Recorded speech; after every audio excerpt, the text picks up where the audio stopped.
There is one other thing that we must discuss before turning to the next chapter. A singular event, seemingly minute at the time of its occurrence, but in hindsight, gave birth to something that would define the coming future. During their brief cooperation with Yuri, the PRC leadership had discovered the existence of a Tibetan girl who exhibited unusual psychic traits. As per their agreement, the girl was to be delivered into the hands of the Psi Corps. The psychic beacon incident and the ensuing war with Russia, however, had postponed that deal indefinitely. Believing that Yuri is still on Russia's side, the PRC was naturally incentivized to uncover more about his psychic powers to prepare possible countermeasures. It was then when they remembered the aforementioned psychic, who had already been retrieved by Yunru at this point. Eager to study the psychic, the young scientist was granted permission to bring the girl back with her to the Kashmiri research base. There is no way, of course, that Yuri is going to let this slide, for he has a grander purpose in store for the girl.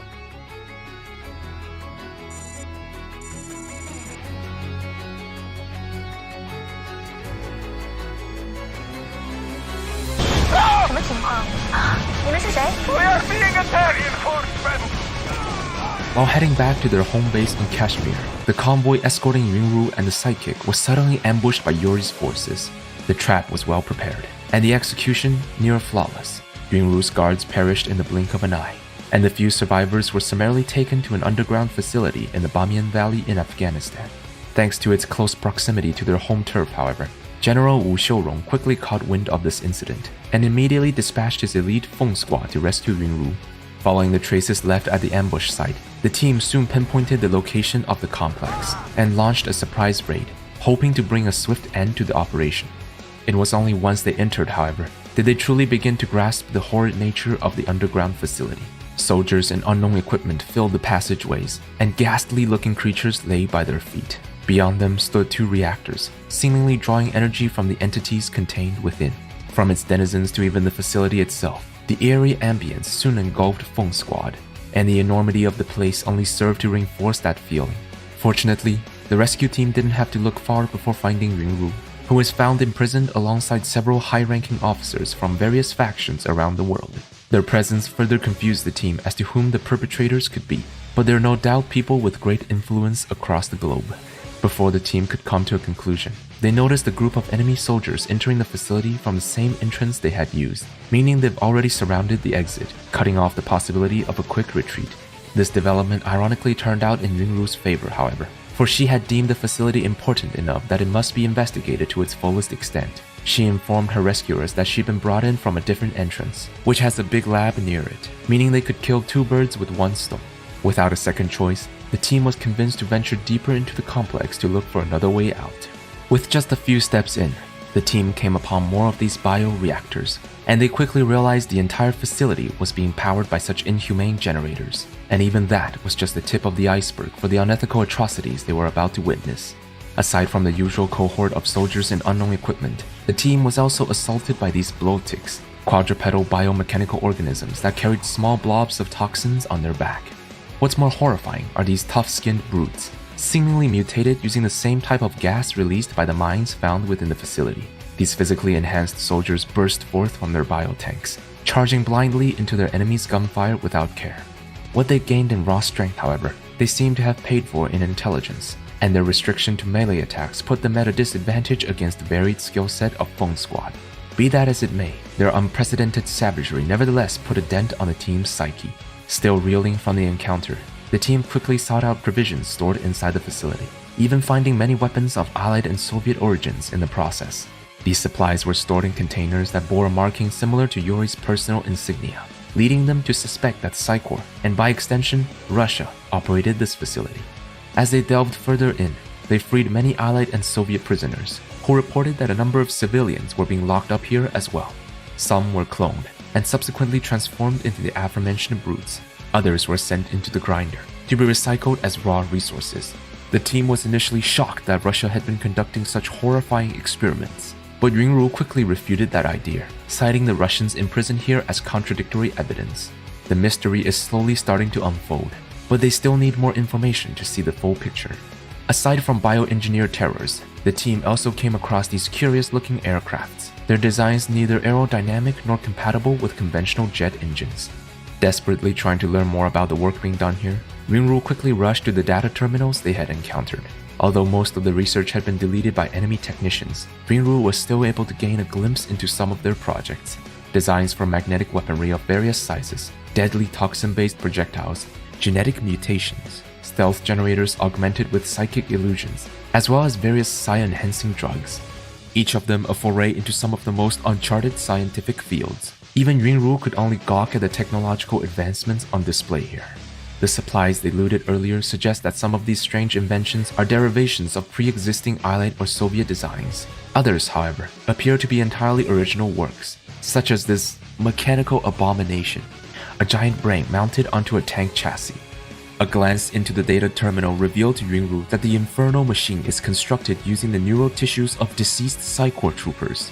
This, coupled with the presence of psychics among the patrols, was irrefutable proof of their enemy's true identity. It became apparent to Ringru that this facility was not a collaborative effort between Russia and Psy-Corps, but rather the work of the latter alone, and their amicable relationship with the former may very well have ended. A vital discovery, but to safeguard this knowledge, they must escape this hellish realm first. Navigating through the maze-like complex, the team eventually reached the lab Ringru mentioned. The guards were swiftly dispatched, and Ringru entered the structure to extract the data within. The facility's defense grid had gone into full alert at this point, activating several cloning labs at full capacity. With the various equipment they looted from the lab, the rescue team was able to hold back the constant influx of enemy soldiers for a period of time. Their resources weren't unlimited though, and it was only a matter of time until they were overrun.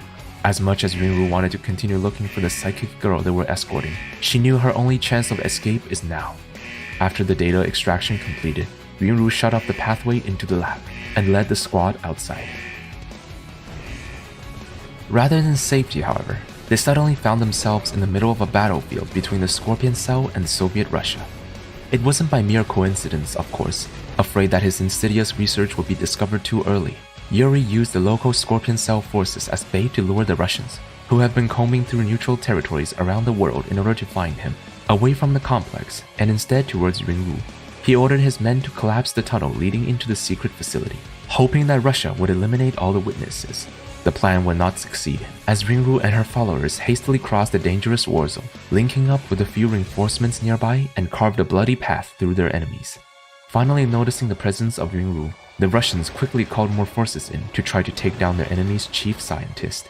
Before the main Soviet armor battalion could arrive, however, Ringru was escorted across the bridge behind the Russian base, which was then detonated, cutting off their pursuers. The scientist was soon returned to safety, though to her lament, she never managed to learn what happened to that psychic girl she was escorting. After safely arriving back in China, Ringru immediately contacted the top brass and reported her discoveries. Based on the developmental maturity of the technologies she had witnessed, Ringru surmised that Psy-Corps' advancements were already leaps and bounds beyond what they previously believed, and the Chinese intelligence would have barely caught any wind of it. The fact that it was exposed so early to Ringru was a mere fluke. This thought alone made her believe that whatever Yuri is planning, he was already 5, nay, 10 steps ahead of everyone else involved. He must be dealt with immediately, no matter the risks. Rather than taking her concerns seriously, however, the PRC leadership simply dismissed the notion. The biggest takeaway in this incident, to them, is that Yuri's betrayal meant an easier time for revenge on the Russians. Besides that, he and his circus freaks were no more than a benign tumor. Ringru was soon sent back to the Kashmiri base, this time with a bigger escort, in order to continue her development of new cybernetic weapons, rather than focus on Yuri. It is sad, really. The leadership's single-minded rivalry with Russia has blinded them to the true enemy, and it disappointed Ringru, who never really had much goodwill with them in the first place. On some level, this behavior is to be expected of the people who forced her into military service. They never understood, nor did they ever care for her, so she kept her head down and got back to work.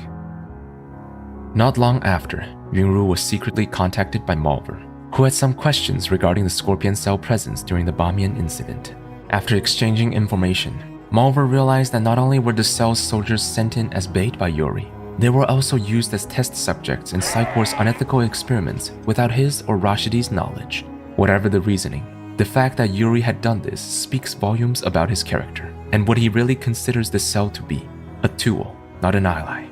Malver reported what he had learned to Rashidi, but the latter was not fully convinced that Yuri, who had chosen not to abandon him in Guantanamo Bay, would do this to his followers.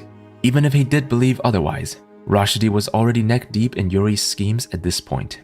There was no easy way to pull out of this mutually beneficial collaboration unscathed, only to keep kicking the can down the road.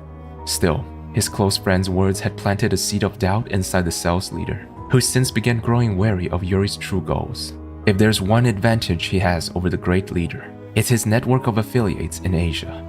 Perhaps that's where his contingency plans will start. On the other hand, the notion that Yuri cared little for even those who followed him has further cemented Yunru's belief that he is an enemy greater than ever. What she had seen back there was pure, unadulterated evil, and if left to fester, would consume the entire world. She'll continue to warn the leadership and pray that they would one day listen to her pleas. But what if they don't? The knowledge would then be her burden alone, and if she doesn't do something, all will be lost. Even if she wanted to, though, what could she really accomplish by herself?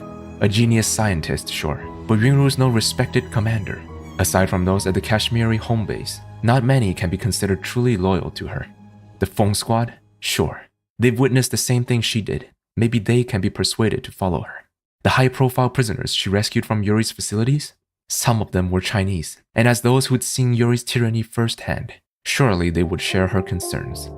Beyond that, she'd been serving in the Chinese military for a number of years already, and many of its great generals owe theirs and their subordinates' lives to her inventions, so there are connections she could leverage to recruit more followers. As colleagues in the field of scientific endeavors, perhaps the like-minded individuals in Japan's KI facilities would be interested in working with her as well. While some of them willingly served China, most were forced to cooperate with the leadership under harsh conditions, which is especially true for those who were formerly part of the pro-China faction. Extending an olive branch to them in these trying times could prove beneficial to securing their future loyalty. But even that is nowhere near enough. If Yunru wants to change the future, then that change must begin with herself. No longer just a scientist, but a leader as well. It'll take time, all of this, but it must be done. She only prays that she won't be too late.